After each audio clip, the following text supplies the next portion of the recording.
Pay attention to the young woman walking down the narrow hallway of a Yale University research building. She is 24-year-old Annie Lee, a Yale graduate student studying pharmacology. She is small in height, but her presence on campus is anything but. Her professors know her as ambitious and precise. Her friends know her as kind, driven, and full of energy. On this morning, she moves with purpose, swiping her ID badge, heading toward her lab in the basement. No one around her realizes that these quiet seconds on camera will become the last images of her ever seen alive.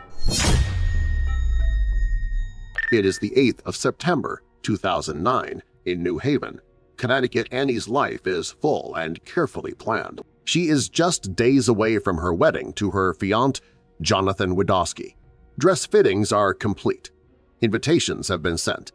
Her family is preparing to celebrate. But while the world expects a wedding, something else is about to unfold beneath the floors of a Yale research building. That morning, Annie leaves her off-campus apartment and heads to the lab as usual. She swipes into the research facility with her Yale ID. The building is controlled, secure, and not open to the public.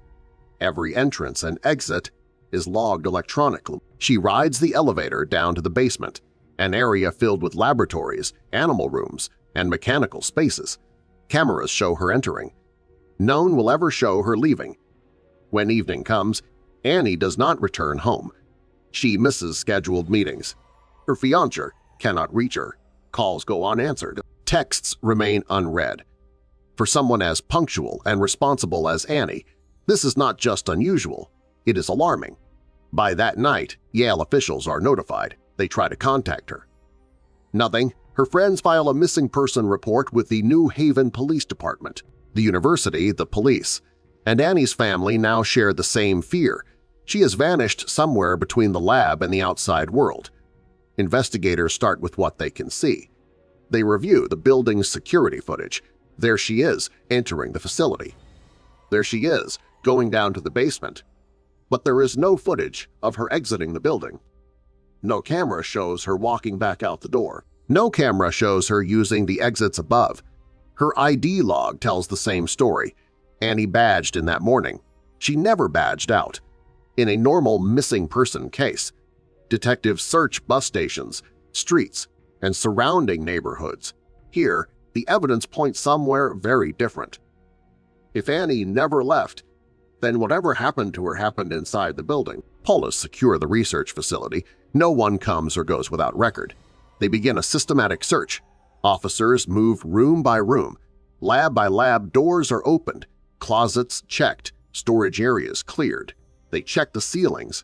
They look under desks. They open refrigerated units and examine locked rooms. But still, no sign of Annie.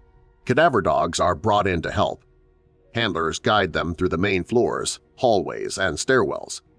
At first, the dogs do not react strongly. The building is full of chemical smells, animal scents, and sterile cleaning agents. But when the dogs are led toward the basement and utility areas, their behavior shifts. They show interest, a trace of something. Not enough for a definitive alert, but enough to tell detectives that they are looking in the right place. While searches continue, investigators dig into access records. The building is heavily monitored by ID card swipes. They pull logs from the day Annie disappeared. They want to know who was in the basement at the same time she was. One name keeps reappearing in the same zones and timeframes: Raymond Clark III. Clark is a 24-year-old animal lab technician. His job is to care for experimental animals, clean cages, and maintain the lab environment. He is not a professor, not a student, but a staff worker with intimate knowledge of the building's routines. He has access to restricted spaces. He knows where things are stored, where equipment is kept, and where maintenance panels are hidden. Detectives interview him. They ask simple questions at first. Did you see Annie that day? Did you notice anything unusual? Clark tells them he saw her in passing, that it was a normal workday. He appears cooperative on the surface, but his answers are short, controlled, and carefully measured. Outside the building, media attention grows. A Yale student, days from her wedding, is missing from a campus lab. The story spreads nationwide. Posters go up. Search teams widen their radius beyond campus. but the strongest lead still points inward, back to that basement, back to that building where the cameras show her go in but never come out. Days pass with no breakthrough. Then the calendar reaches the 13th of September, 2009, the day Annie was supposed to be married. While her family had dreamt of watching her walk down the aisle, investigators instead are back inside the lab building, searching again. On this 5th day of the search, detectives decide to inspect the mechanical rooms and infrastructure spaces more aggressively. Behind one basement room, they find a large vertical cable chase, a metal shaft used for ventilation and electrical lines. It is sealed behind a bolted panel. It is not a space anyone would enter normally. They call in maintenance to open it. The bolts are removed. The panel is pulled away. As the gap opens, the smell inside is immediate and unmistakable. The confined vertical shaft, normally hidden from sight, is now revealing what it has concealed. Inside, bent and compressed into the narrow space, they find the body of Annie Lee. The room is frozen in silence. Crime scene tape goes up. The panel is carefully documented. Every surface is photographed.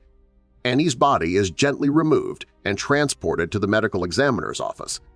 The missing person case has become a homicide investigation, and the crime scene is within a wall of the very building where she was last seen alive. Forensic experts examine the body.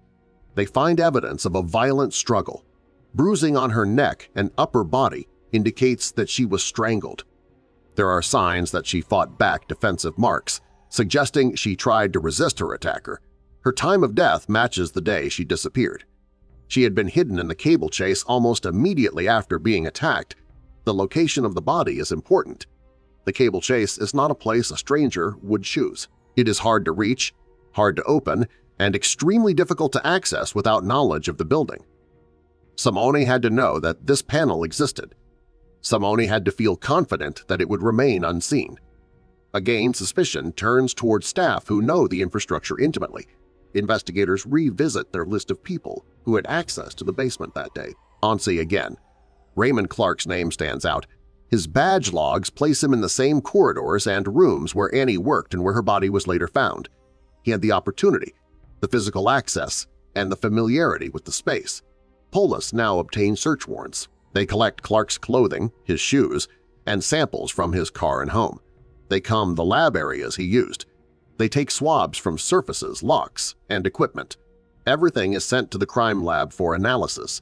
The forensic results begin to return piece by piece. On Clark's work clothes, investigators find Annie's DNA. On items connected to the cable chase and the hiding place, they find Clark's DNA. Fibers from his clothing appear on her body. He has scratch marks on his chest and body that are consistent with being attacked by someone fighting for their life. The evidence is no longer circumstantial, it is direct. Detectives bring Clark in again, this time with the weight of DNA results on their side. He is confronted with the findings. He is asked to explain how Annie's DNA ended up on his clothes and how his DNA appeared near her body. He gives no credible explanation. He becomes guarded, then emotional. He does not confess fully, but the story that he noticed nothing in the lab is shattered. Police arrest Raymond Clark III. He is charged with the murder of Annie Lee. The campus is stunned. News breaks that the suspect is not an outsider, not a stranger, but someone who worked quietly among them, caring for animals and moving unnoticed through the building every day. Prosecutors build their case methodically. They outline the timeline. Annie's entrance into the building, her movement to the basement, Clark's overlapping presence in the same restricted areas, the brief window of time in which she disappeared, and the discovery of her body hidden behind a wall in a space that Clark, as a lab technician, could access and understand. They present the forensic trail, DNA from Annie on Clark's clothes, DNA from Clark at the hiding site, fibers matching marks consistent with strangulation, and injuries that show Annie resisted. They demonstrate that no cameras captured the crime because it took place in a blind zone, but the physical evidence fills in the gaps. Facing this overwhelming proof, Clark's legal team advises him to avoid trial. In 2010, he agrees to a plea deal. He pleads guilty to murder. In 2011, He is sentenced to 44 years in prison. There is no drawn-out courtroom drama, no long public trial, no opportunity for him to shift blame. He admits legal responsibility, even if the full motives behind his actions remain tragically underexplained. For Annie's family, the resolution in court is not closure. It is only a legal end to a nightmare. They had arrived in the United States expecting to attend her wedding ceremony. Instead, they attend a memorial service. They speak of her intelligence, her sacrifice, her journey from Vietnam to America, and her dreams of contributing to medical science. She had come to Yale to help others live longer, healthier lives. Her own life was taken in the very place where she worked to save others. Yale responds by increasing internal security protocols. Lab access rules are reviewed and reinforced. Background checks and training for staff are strengthened. The building where Annie died undergoes changes in infrastructure and monitoring. The case becomes a stark lesson. Even in highly controlled, prestigious environments, violence can occur in hidden corners, and trust can be broken from within. On campus, Annie Lee's name becomes more than a headline. She is remembered as a symbol of both promise and vulnerability, a reminder that brilliance and hard work do not shield anyone from danger. Her story echoes through university policies, in safety trainings, and in the quiet moments when students walk down isolated corridors, aware that a tragedy once unfolded in a place very much like their own. The murder of Annie Lee remains one of the most shocking crimes to ever occur inside an Ivy League institution. It is a story of a secure building that was not truly secure, of locked doors and blind hallways, of a young woman who should have been protected by the systems around her. There is a body, there is a killer, there is a sentence. Yet every retelling of the case carries a sadness that goes beyond the facts. A brilliant life, carefully built and full of promise, was taken in silence behind a laboratory wall, and in that silence long after the investigation ended and the verdict was delivered, the memory of Annie Lee continues to speak, not through testimony or recorded words, but through the changes made in her name and the lives she might have touched had she walked out of that building the way she walked in.